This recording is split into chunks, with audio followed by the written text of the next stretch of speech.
télévision, grâce à une intervention efficace, Philippe Etchebest avait aidé à la relance de l'établissement de Vincent Larvol en septembre 2016.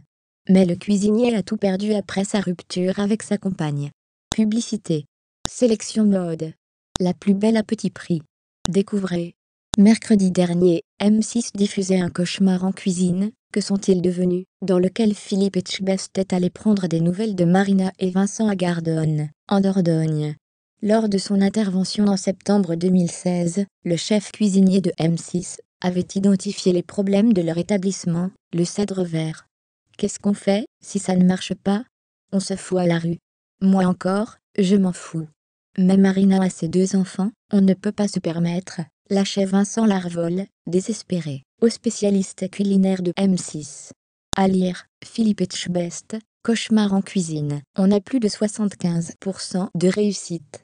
Après son passage de 5 jours, Philippe Etchebest avait permis au couple de relancer son affaire et d'attirer une nouvelle clientèle, plus jeune et plus nombreuse.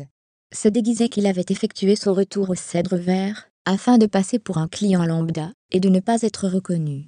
Au terme de son repas, il avait fait un bilan satisfaisant autant sur le service que sur la qualité des plats consommés. En revanche, la rigueur n'était pas encore totale dans la cuisine, notamment au niveau du rangement.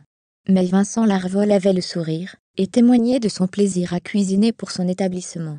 10 mois après le bref passage du chef, Marina et Vincent ont décidé de cesser leur activité, pouvait-on lire au terme du sujet diffusé sur M6.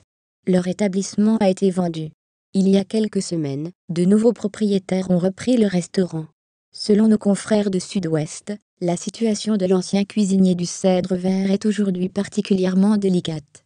Séparé de sa compagne Marina, il est sans domicile fixe, sans ressources et doit se contenter du RSA, revenu de solidarité activité, pour vivre. Après avoir été aidé par les Restos du Cœur, il dort à la maison d'accueil temporaire de Bergerac en espérant des jours meilleurs.